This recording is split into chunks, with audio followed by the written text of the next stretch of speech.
Hello friends, very good morning to all and welcome to the class.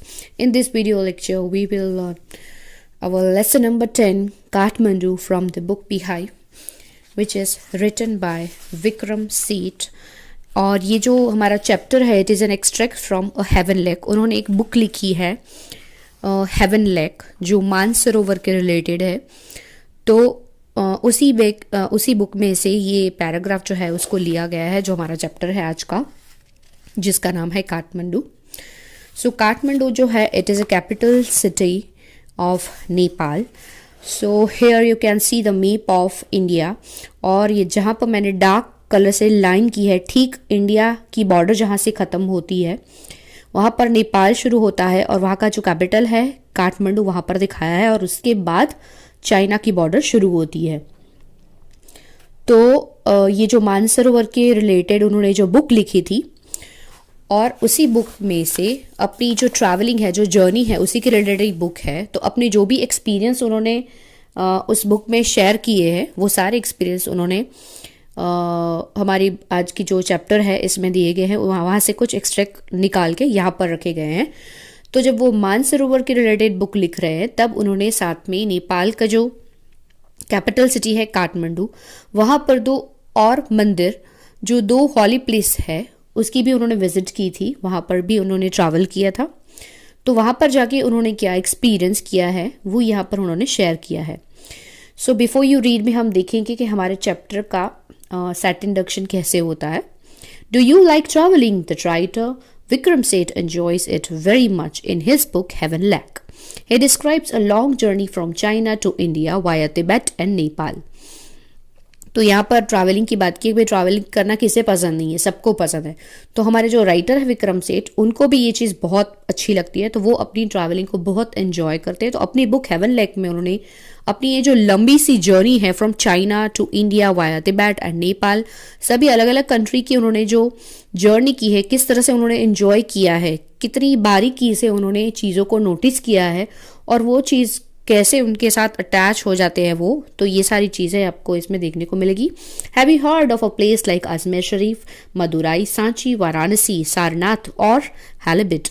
Can you name some other places like this? What do the surroundings of a holy place in your city look like? Think about it as you read Vikram Seth's description of Kathmandu. तो ये जो काठमांडू है, इसके related chapter में writer ने जो भी description दिया है, उससे पढ़ के आपको भी शायद मन हो जाए कि आप भी अलग अलग तरह की जो ऐसे प्लेसेस है जहाँ पर आप घूमना चाहते हो, तो आप भी उसको डिस्क्राइब कर सकते हो. सो ये एक अच्छा सा हमारे लिए एग्जाम्पल होगा कि अगर आप किसी प्लेस को अच्छे से डिस्क्राइब करना चाहते हो, तो आप किस तरह से उस चीज़ को डिस्क्राइब कर सकते हो. So it's a very good example कि किसी चीज़ को अगर बारीकी से डिस्क्राइब करना है, तो आप कौन कौन सी चीज़ों को नोटिस करोगे, और उसके लिए किस तरह से उसको लिखावट में, मतलब अपनी राइटिंग में उसको कैसे प्रेजेंट करते हैं. तो ये आपके लिए एक कॉम्पोजिशन के सेक्शन को अगर देखें तो ये अच्छा एग्जाम्पल रहेगा. So here we are start our lesson. I get a cheap room in the center of town and sleep 4 hours. The next morning with Mr. Shah's son and nephew, I visit the 2 temples in Kathmandu that are most sacred to Hindus and Buddhists. तो अब यहाँ पर उन्होंने जो town है उसके centre में एक सस्ता सा कोई रूम उन्होंने रेंट पर खरीद ले लिया, और फिर वहाँ पर बहुत घंटों तक वो सोए, मतलब उन्होंने रेस्ट किया. अगले दिन की सुबह वो मिस्टर शाह के बेटे के साथ और उनके नेफ्यू के साथ काठमांडू के 2 टेम्पल्स को विजिट करने के लिए, ऐसे 2 टेम्पल जो हिंदू और बुद्धिस्ट जो है उनके लिए बहुत ही पवित्र माने जाते हैं, काफ़ी वो उनके लिए मायने रखते हैं. At Pashupatinath outside which a sign proclaims entrance for the Hindus only, there is an atmosphere of febrile confusion.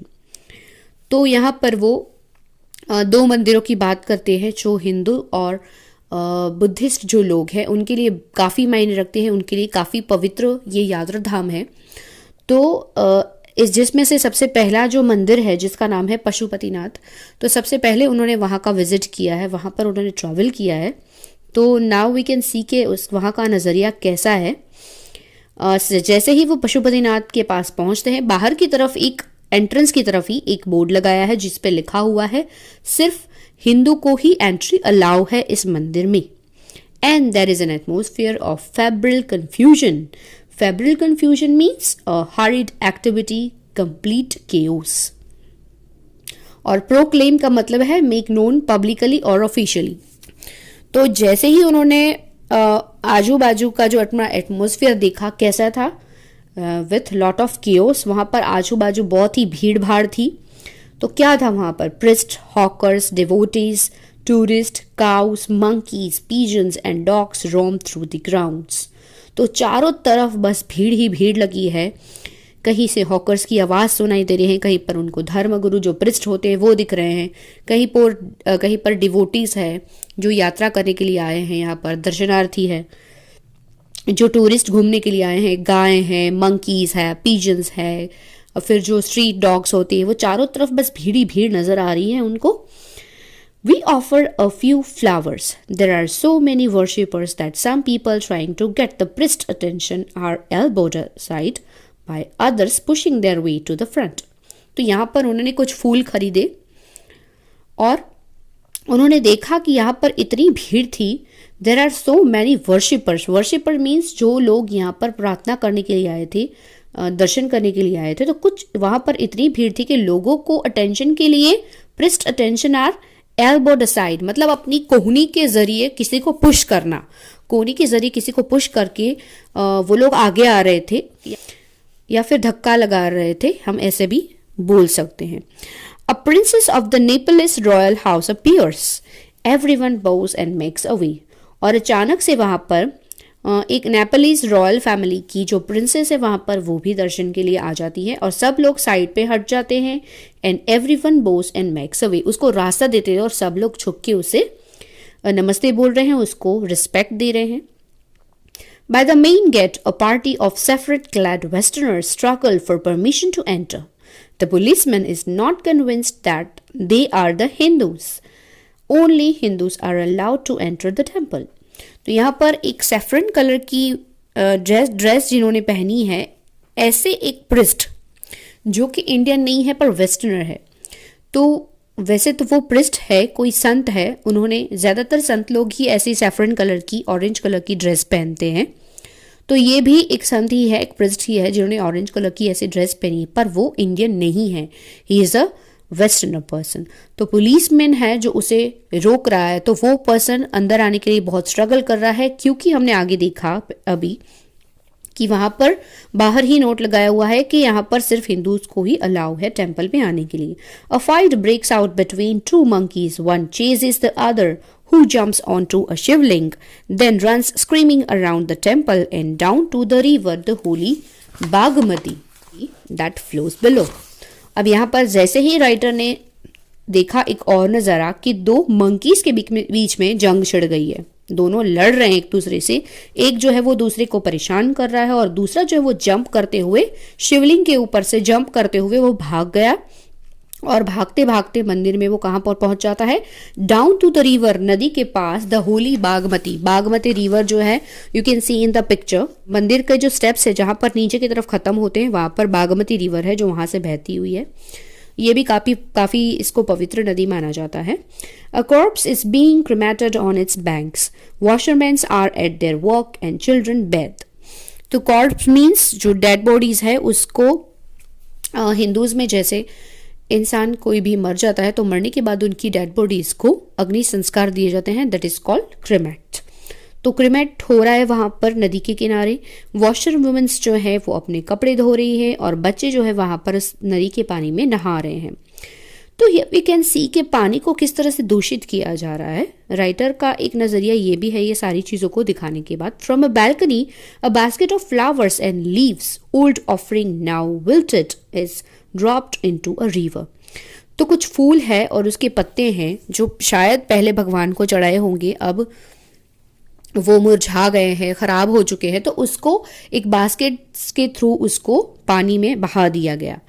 So when it emerges fully, the goddess, a small shrine half protrudes from the stone platform on the river bank. When it emerges fully, the goddess inside will escape, and the evil period of the Kali Yuga will end on the earth. और यहाँ मंदिर की बाहर की तरफ एक छोटा सा मंदिर है। प्रोट्रूड मीन्स थोड़ा सा बाहर की तरफ है, स्टेप्स जैसे ही खत्म होते हैं वहाँ छोटा सा एक मंदिर है जो थोड़ा सा बाहर की तरफ निकला हुआ है। पत्थरों से बना हुआ मंदिर है जो रिवर बैंक, जो नदी का किनारा है, उसके प्लेटफॉर्म के ऊपर है। तो ये जो मंदिर है एक देवी माँ का मंदिर है और यहाँ पर ऐसा कहा जाता है When it emerges fully, the goddess inside will escape, and the evil period of Kali Yuga will end on the earth. और इस तरह से कलयुग का अंत होगा। ऐसे यहाँ पर बताया गया है कि कलयुग के अंत की कैसे शुरुआत हुई है। तो आप लोगों ने शायद देखा होगा कि जब बुराइयां बहुत बढ़ जाती है तब भगवान किसी ना किसी रूप में यहाँ पर आ जाते हैं उस बुराई का विनाश करने के लिए, उसका अंत करने के लिए। तो सेम चीज यहाँ पर भी दिखाई गई है। एट द बुद्धनाथ स्तूपा, अब राइटर पशुपतिनाथ से बुद्धिज्म का जो एक जो मंदिर है जिसको बुद्धनाथ स्तूपा यानी कि बुद्धिस्ट जो एक मंदिर है जो बहुत पवित्र जगह है उनके लिए, वहां पर वो गए हैं और वहां का डिस्क्रिप्शन यहाँ से शुरू हो रहा है। और हियर यू कैन सी कि दोनों प्लेसेस पे कितना, दोनों के बीच में कितना डिफरेंस है। At the Boudhanath stupa, the Buddhist shrine of Kathmandu, there is in contrast a sense of stillness. तो बिल्कुल काठमांडू से यहाँ का जो वातावरण है, एटमोसफियर है, एकदम इससे ऑपोजिट है, बहुत ही शांत वातावरण है।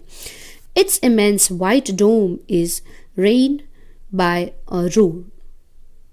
Small shops stand on its outer edge. Many of these are owned by Tibetan immigrants. Felt bags, Tibetan prints, and silver jewelry can be bought here. There are no crowds. This is a heaven of quietness in the busy streets around.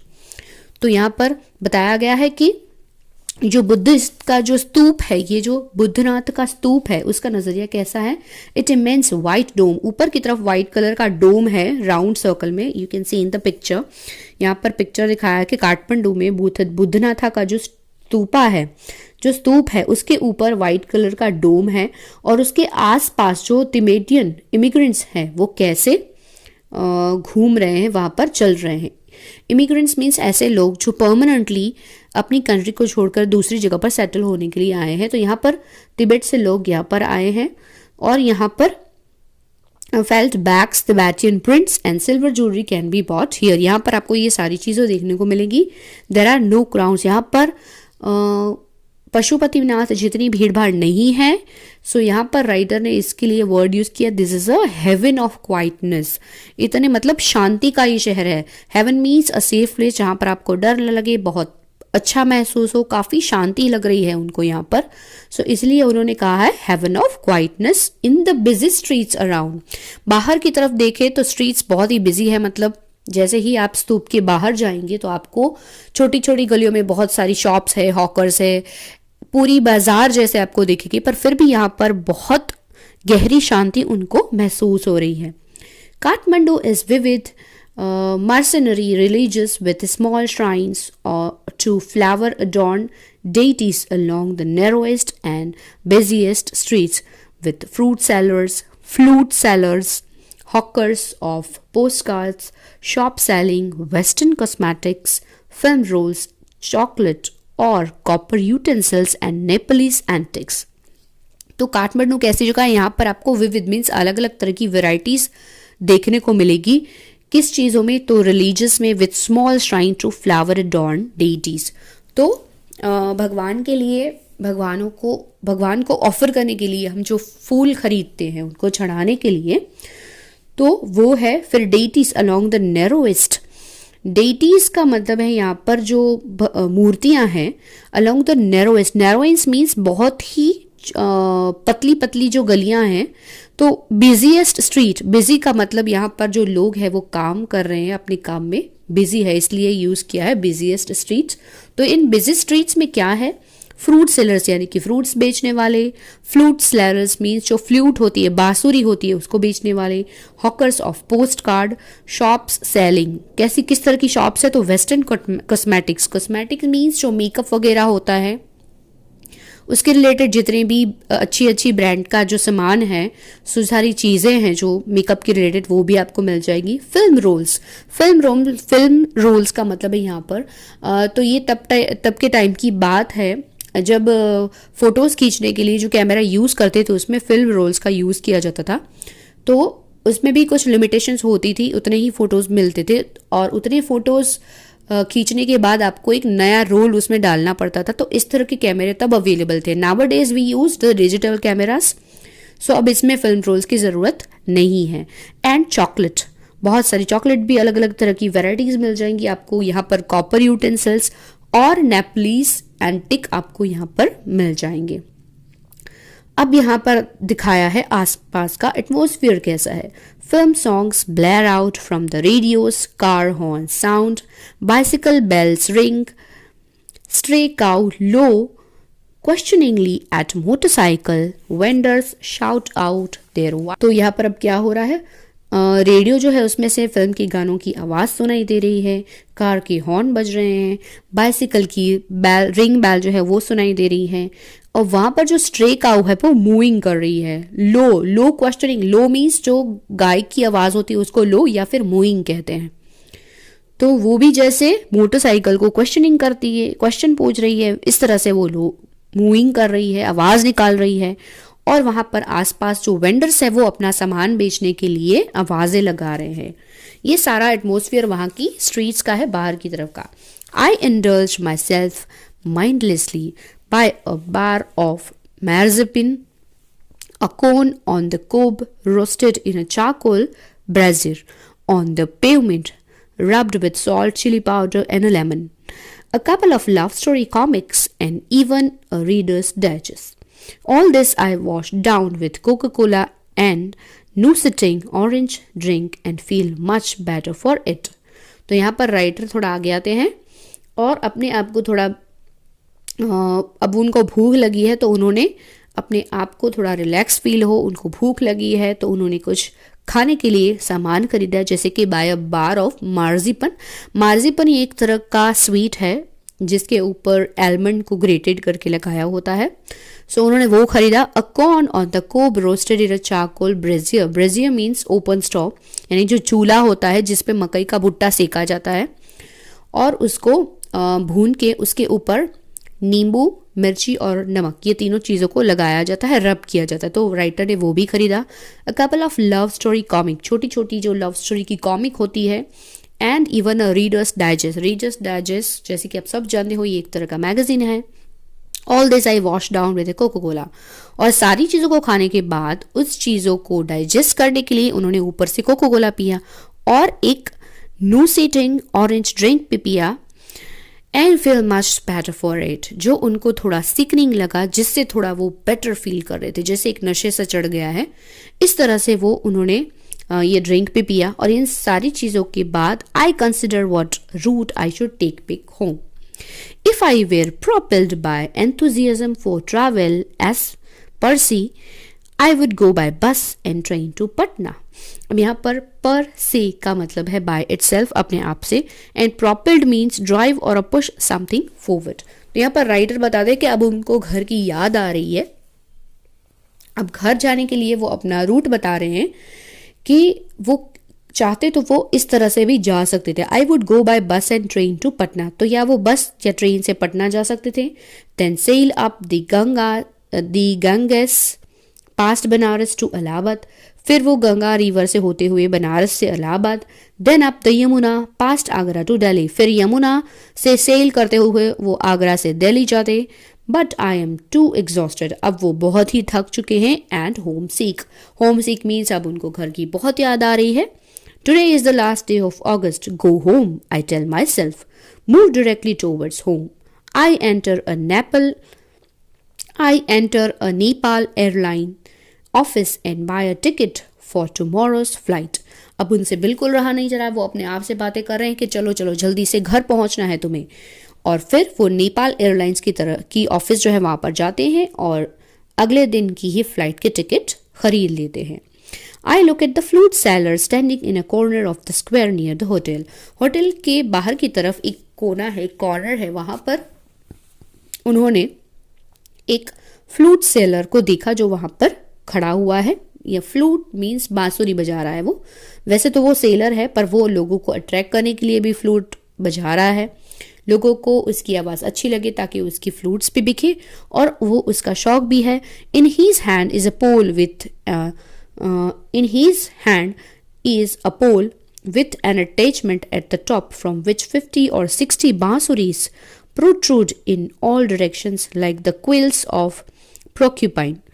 तो उसके हाथ में एक पोल है, एक लंबा सा डंडे जैसा है, उसके ऊपर उसने बांसुरी को इस तरह से अरेंज किया है मानो वो पॉक्यूपाइन जो है उसके जो पॉक्यूपाइन इज एन एनिमल जो है उसके ऊपर जो कांटे जैसे उसका जो बॉडी का शेप है उसके पीछे की तरफ कांटे ऐसे लगे होते हैं, तो उसी शेप को वो बांसुरी से कंपेयर कर रहे हैं राइटर कि बांसुरी भी उसने उसी तरह से अरेंज की है।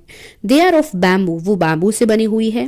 There are cross flutes and recorders. From time to time he stand the pole on the ground, select a flute and plays for a few minutes.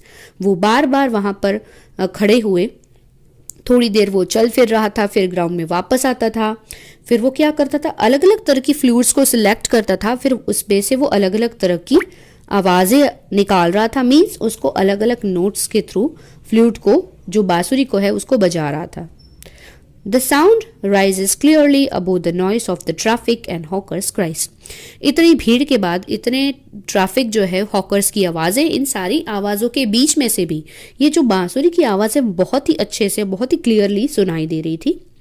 He place slowly, meditatively, without excessive display.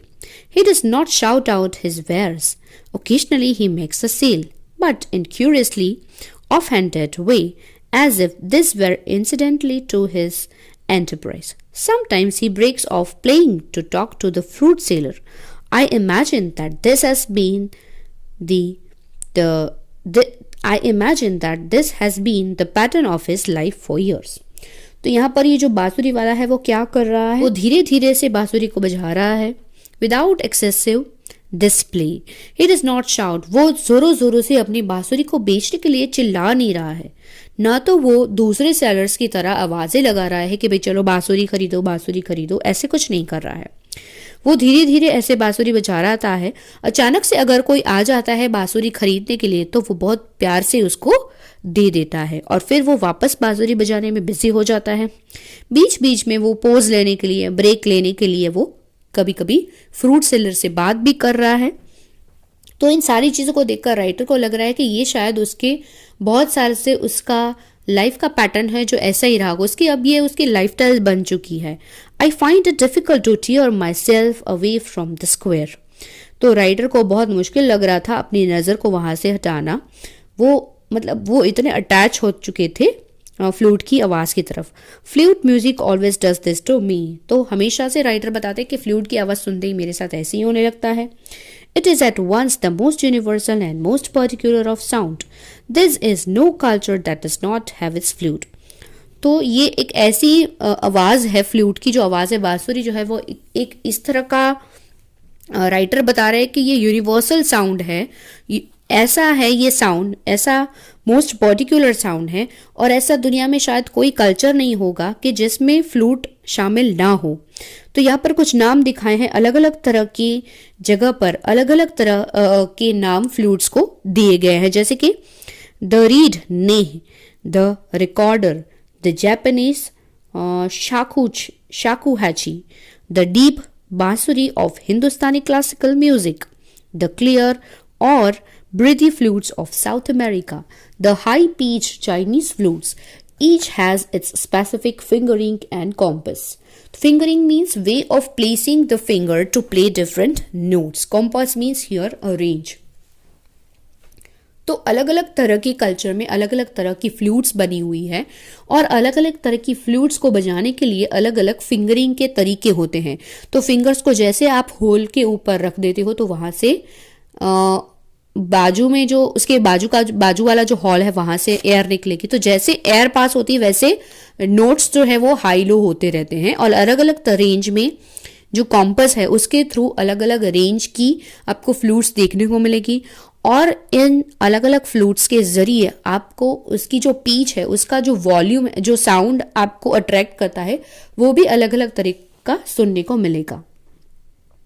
It waves its own association, yet to hear any flute is, it seemed to me, to be drawn into the commonality of all mankind, to be moved by music closer in its phrases and sentences to the human voice. Its motive force too is living breath. It too needs to pause and breathe before it can go on. तो इसको बजाने के लिए आपको breathing, ये एक तरह की ब्रीदिंग एक्सरसाइज भी है, ऐसे ही बोल सकते हो आप. जैसे ही ब्रीद करोगे, मतलब जैसे ही सांस छोड़ेगी, वहां से हॉल में से इसकी म्यूजिक की आवाज आपको सुनाई देगी. जैसे वो पोज लेगा, आवाज बंद हो जाएगी. तो ये भी एक तरह की उसको बजाने का तरीका है, बांसुरी को बजाने का तरीका है. और ये कहीं ना कहीं इंसानों से बहुत नजदीक है. वो सबसे नजदीक राइटर इसको बता रहे हैं, क्योंकि इसको प्ले हम अपने माउथ से करते हैं, और दूसरी चीज तो ब्रीद के थ्रू इसको हम बजाते हैं. तो इसके लिए जो फोर्स की जरूरत है वो ब्रीदिंग है इसको बजाने का. And it too need to pause and breathe. तो पोज की जरूरत है और ब्रीथ की जरूरत है.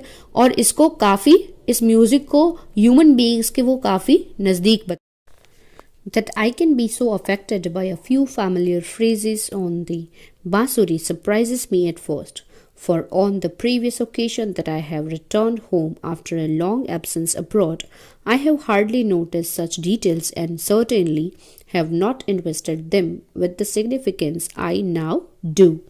तो यहाँ पर राइटर बताते हैं कि जैसे बांसुरी के साथ उनका अटैचमेंट बन गया था, तो इसी तरह से जब वो अलग अलग जगहों पर ऐसे ट्रैवल करते हैं तो कुछ ऐसी चीज़ें हैं जिनके साथ उनका अटैचमेंट हो जाता है. ऐसी बहुत ही रेयर में ऐसी चीज़ें हैं जिनके साथ उनको इस तरह का अटैच होता है, फिर जिसको देखकर उनको बहुत सरप्राइज होता है, इतना वो उससे अफेक्टेड हो जाते हैं. और आज कि यहाँ तक कि जब वो घर लौटते हैं तो अभी भी उनके दिमाग में यही चीज़ें हैं. अब्रॉड जाने के बाद जब वो वापस घर आते हैं तो ऐसी बहुत सी चीज़ों की डिटेल्स उन्होंने जो नोटिस की है और फिर उन्होंने अपनी लिखावट में उसको जगह भी दी है. तो बहुत ऐसी कम चीज़ें हैं. और ट्रैवलिंग के दरमियान उन्होंने जो भी चीज़ें बांसुरी के रिलेटेड यहाँ पर उन्होंने जो एग्जाम्पल दिया है, through this we can see के राइटर किस तरह से उनके साथ अटैच हो गए थे और किस तरह से उन्होंने उसका बहुत ही अच्छे से डिस्क्रिप्शन यहाँ पर बताया है. So here we are end our lesson and I hope you enjoy and understand each and everything. Thank you.